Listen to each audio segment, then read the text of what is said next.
Bon les amis, c'est parti pour le rodage du cône. J'ai tout protégé le roulement. Donc je vais roder tout ça, parce que là ça va pas. Hein. Ça va, ça bat. Hein. Il faut que je rôde tout comme ça. Avec le grain. Avec ça. Commencer par du gros et après du fin. Donc bah, c'est parti.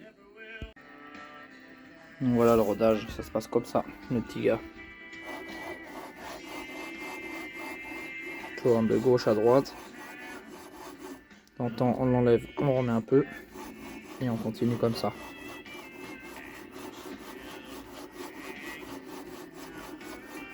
Il y en a pour peut-être 30 minutes, une petite heure.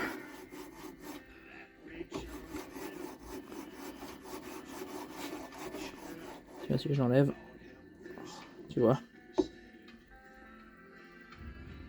Tu portes pas au fond encore. Il faut que ça porte au fond. Sinon c'est pas bon. J'ai encore du jeu, regarde. Encore du jeu, donc c'est pas bon. Voilà de la pâte. Donc je continue, je vous ferai une vidéo quand tout sera fini.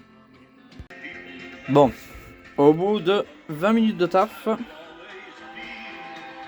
on voit que le cône, ça se rôde très très bien. Je vais pouvoir passer avec du grain fin.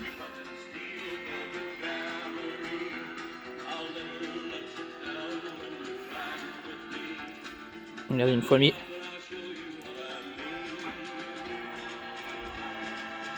Il bat plus. Donc on est pas mal. Pas mal du tout même. Bon, je continue avec le grain fin. Et après ce sera good.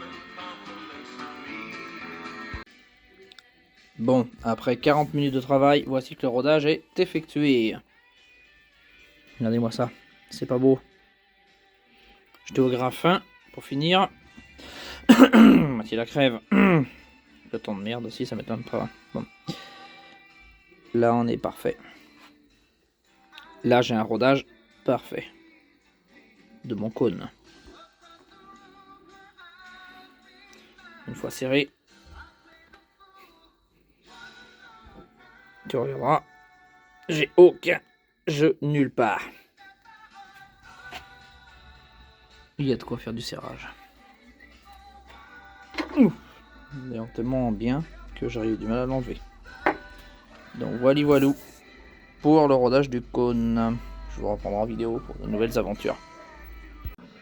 Bon, ça y est, la flasque est montée. Ça c'est fait. Celle-là elle est sur mesure, elle était faite sur mesure. Pour mettre le joint spi monté. Voilà, vis serrée, tout ce qui va bien. Étanchéité faite. On va être pas mal. Hein. Ça va prendre forme tout ça. Là. Et voilà. Donc comme on peut constater, il n'y a pas baiser, enfin. Il n'y a pas grand chose. Ça va, mais ça passe. Et voilà, parfait. Bon, il y a une chose que j'avais pas pris en compte. C'est le dépassement des vis. Bon, c'est pas méchant. Il reste à les meuler un peu. J'ai vu que tout passe au poil de cul. On parle poliment. Tu vois. Tu vas le voir. Regarde. Hop, on vient buter. Donc il reste pas grand chose à faire. Ok, il n'y a plus qu'à. Bon, ça y est, j'ai modifié les têtes de vis. Donc là, enfin pas les têtes, mais les queues quoi. Enfin, je me suis compris quoi. C'est nickel. Voilà, ça passe nif. Partout pareil. Je vais casser tout ça.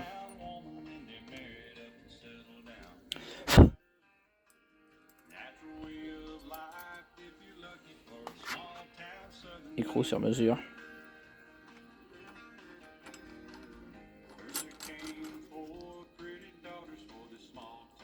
Il faudra me mettre la clavette avant. Hein. Qui est bah, qui était là. Elle est passée où celle-là? Non, ça c'en est une autre. Enfin, l'autre c'est la même que ça. Et voilà, je la retrouve. C'est dommage de l'avoir perdue. On doit pas être bien loin. Donc voilà, il faudra mettre la clavette et serrer tout ça. Comme il se doit. Ça prend forme. Bon voilà, une fois monté ce que ça donne. Là, il me restera le serré, pas serré, les serrés, juste rapprocher au maximum. Là, ceux-là aussi sont rapprochés, sont pas serrés. Pour donner une ordre d'idée, voilà. Voilà. Donc là, il n'y a pas de force parce qu'il n'y a pas de gasoil, là. Donc forcément, ça vide. Et ça tourne droit. Hein. C'est pas de travers. Hein. On reste droit. Hein. Parfait. Hein. Perfection. Là, ce sera mon point de calage. Je l'ai colorié exprès. Là, c'est le cylindre numéro 1. Voilà. Là, bam. Là, ça envoie le gasoil. Donc, il faut se caler entre 24 et 30 degrés avant PMH. Il faut mettre à distri par rapport à ça. Donc, je ferai des repères après. Tout ce qui va bien. Il n'y aura pas de soucis. Hein. Et après, bah, je défais ici pour régler mes avances ou mon retard. Tout simplement. J'ai là à modifier parce que ça tape dans le support moteur de la voiture. De toute façon ça tombe bien parce que ça c'est le retour de gasoil, je comptais le mettre ici. Donc j'enlèverai le bouchon je le mettrai là. Et le retour ici. Et là ce sera l'entrée. Ah, ça prend forme. Voilà pour l'instant. Pour le moment du moins. Bon les amis, c'est reparti aujourd'hui sur la pompe. Donc là, retour gasoil. Donc j'enlève le retour gasoil et je le mets là. J'espère que je vais pouvoir le mettre ici, mais je pense que oui. Il y a un bouchon. Et je mettrai le bouchon là. Parce que là ça passe pas avec le support moteur, ça tape dedans. Donc j'ai pas le choix de le mettre là. De toute façon, bah, sur celle-là, j'ai démonté. Mais il était là. Et celui-là, c'est un vieux retour de vieille pompe, encore beaucoup plus vieille que celle-là. Bah, que celle-là. C'est un retour de celle-là. Parce que ce qui est bien, c'est que là, j'ai mon rotoir qui va à mon réservoir. Et le retour de mes injecteurs. Donc il est top celui-là. Et en plus, il va se visser en lieu et place. Bon, je fais ça. Et j'ai fait ça aussi. J'ai fait un tout petit trou avec un tout petit foret de 3 fois rien. Et j'ai mis un coup de peinture. Ça sera mon repère pour mon calage au PMH. On va dire qu'il sera à peu près par là. Ici. Et après, bah, je peux régler ma poulie. Mais au moins, ça, avant, je mettais une trace de marqueur. Mais là, au moins, ça bougera plus. Impeccable ça. Je vous reprends en vidéo quand je vais monter ça. Bon, mes amis, première emmerde. Le bouchon qui est là, impossible de l'enlever. J'ai beau chauffer, faire tout ce que je veux, je peux pas l'enlever. Il est tellement collé fort, je sais pas pourquoi. Donc j'ai une deuxième option. Faut que je perce ici. Et ici, vu que c'est fileté, et bien je ferai mon retour gasoil là. Et mon entrée ici. Quelle misère. Et là c'est pareil. Quand je vais percer, il y a des copeaux qui vont aller dedans. Ah, faut que je fasse gaffe de pas mettre de copeaux dedans. Là. Waouh. Bah, ça va pas être un plaisir, moi je vous le dis. J'ai pas le choix. Bon bah c'est parti. Bon, suite à tout ça, j'ai pas commencé à percer parce qu'il faut que je bouche les alaisages dedans. Sinon, ça va aller. On va pas voir comme ça, mais moi je regarde avec une lampe et tout ce qui va bien. Eh bien, ça va aller dans mes pistons. Et là, ça va pas le faire. Donc, j'ai fabriqué des petits tubes comme ça, avec du tuyau d'aquarium. Mais forcément, je te la mets dans le mille, le diamètre n'allait pas dedans. Donc, il a fallu que je les remette au diamètre, les deux. Hein, avec des papiers à poncer. Et puis, je les ai mis au bout d'un foret. J'ai tourné avec la perceuse. Du tuyau comme ça. Donc là, je vais mettre ça dedans. J'ai calculé ma profondeur. J'ai fait un marquage. De façon que ça, j'arrive à fleur à l'intérieur. Ça veut dire que je suis bien étanche. Parce que si je suis pas bien étanche, ça va mal se passer. Je te la mets dans le mille aussi. Donc, je vais essayer ça. En live. Et je peux pas tourner, parce que si je tourne dedans, il y a des arêtes qui sont vifs, et ça va faire un copeau de plastique à l'intérieur. Ça ferait une merde. Comme le reste, quoi. Ouais, ça va pas comme je veux. Il en reste encore. Bon, eh bien, je vais continuer à bosser là-dessus. Je vous reprendrai en vidéo juste après. Quand j'aurai commencé les perçages. Donc c'est parti. Bon, ça y est, j'ai percé. Donc là, j'ai dû boucher mon alésage pour pouvoir passer souffler, enlever tous les copeaux qu'il y avait là. Là, je le renlève. J'enlève ce petit bouchon que j'ai mis. Voilà ce que ça donne. Si je mets une lampe, il y a toujours le tuyau qui est dedans.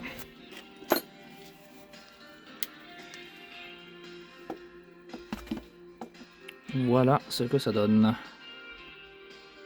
Donc écoute, si je dis pas de conneries, eh ben, il n'y a pas de copeaux qui est passé dedans. Donc, je vérifierai avec une caméra et tout, mais normalement on est pas mal. Je fais la même de ce côté-là. Et puis on sera bien. On fait une vidéo quand tout est fait. Bon, ça y est les amis, les alésages sont faits. Perçage, tout ça. Pas été de masse à faire, mais ça le fait. Ça le fait. Et forcément, hein, le diamètre est important. Il a fallu que je respecte le même diamètre d'entrée que le gasoil, que là. Très important. Sinon ça fonctionnera mal. Alors là, on est un peu plus gros ici. Mais ils ont dû voir un peu plus large. Puisque je vois pas où c'est gênant. Mais bon, aucun copeau dedans. Alors si vraiment il y en a un, alors là, ce serait vraiment que j'ai pas de chance. Et comme pas de chance, je la connais pas. Normalement, ça devrait le faire. On voit bien les traces. Voilà. Ouais, focus, il y a du mal. Là, on voit les traces que ça est bien porté. Logiquement, nif quoi. J'ai fait ça propre, j'ai bavuré ça. Voilà. Elle est lourde la pompe. J'ai tout bavuré. C'est droit, les passages sont droits, tout est droit. Bon allez, affaire à suivre.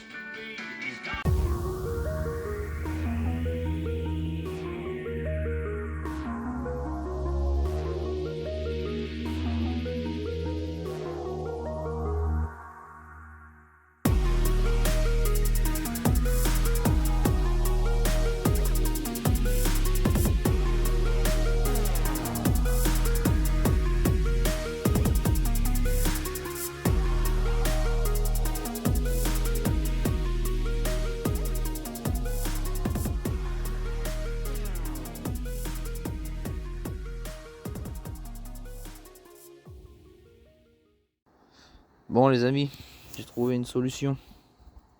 Enfin. Donc ce qui m'emmerde c'est là, ça dépasse, c'est le dépassement. Donc j'ai pris toutes mes cotes et tout. Et en fait si je supprime juste tout ça là,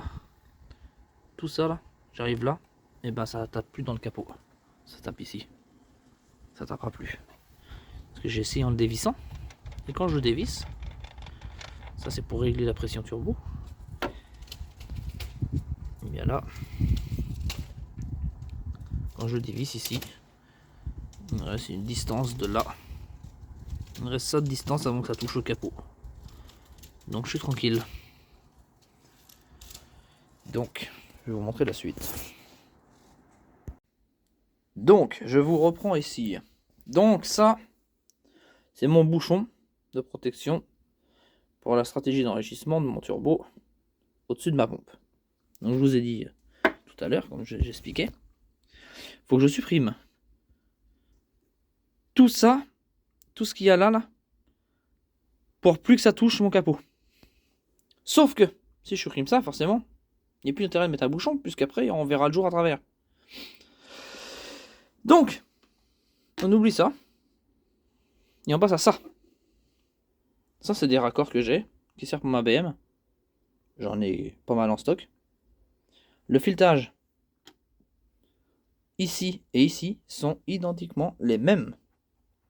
C'est-à-dire qu'il se met en lieu en place, il vient se visser au-dessus où qu'est ma pompe. Sauf que l'alésage intérieur est plus petit. Celui-là est plus grand. C'est pas un problème. Je vais faire agrandir celui-là. Je m'explique. J'ai mis un coup de lime C'est au tournage. Je vais voir ça avec le petit gars. J'ai mis un coup de lime ici. Hop, j'ai pris mes cotes. Et il faut que je dégomme tout ça. Je fasse dégommer tout ça. Une fois que tout ça est dégommé, l'alésage sera plus grand, forcément, hein, partout. Je vais essayer de voir pour trouver un bouchon. Si j'en ai pas, j'ai ça. Ça va pile poil dessus. C'est un raccord qui se vise dessus. Donc là, il suffit que je le fasse dégommer de là. Mais après, il faut que je fasse souder une plaque pour faire un bouchon. Vous imaginez bien, quoi. Je ne vais pas vous faire un dessin de la chose, mais vous le voyez à peu près comment que c'est fait. Voilà, de mots, c'est comme ça. Donc ça, ici, ça dégommé jusque là. Ça arrivera à la distance que je veux pour là. Ensuite, après, j'ai juste ça, ou à trouver un bouchon qui va en lieu et place, faire un bouchon fin et court, le visser dessus, et j'arriverai à ma cote de là à là. Et je serai à la perfection. Mon ALDA, enfin, ma stratégie d'enrichissement, on va l'appeler la ALDA, parce que ce sera plus simple. Eh bien, il sera protégé, et j'aurai juste à enlever ce bouchon pour pouvoir faire mes réglages de richesse turbo, d'enrichissement. Pour ma pression turbo, pour mettre plus de pression ou moins de pression. Et du coup, à mon plus grand bonheur, j'ai plus besoin de mettre un capot bombé. Fini l'histoire du capot bombé. Ça y est. Parce que ça me faisait chier de mettre un capot bombé parce que je veux que ça reste un slipper. Ça aurait pu être un slipper. Ça se voit après. Donc voilà. Et ensuite, tant que j'y suis, ma poulie, faut que je la fasse reprendre en tournage. Faut que je fasse enlever 2 mm. 2 mm sur la surface. Là. 2 mm à enlever. Ça va, je suis très large, c'est très épais. En plus de ça, ça sera plus légère. Forcément, ça va de soi, faut que je fasse enlever 2 mm à mes vis aussi. Sinon, à l'arrière, dans mon touret, ça frottera sur la pompe. C'est pas celle-là, mais c'est la même, sauf que celle-là, c'est une pour diesel. Sans turbo diesel, il n'y a pas l'enrichissement. Voilà, donc demain, je vais voir ça avec les collègues, s'ils peuvent me faire ça urgemment demain. Ça, mes vis, et ça. Et peut-être que ce week-end, ça tournera. Donc voilà pour ça.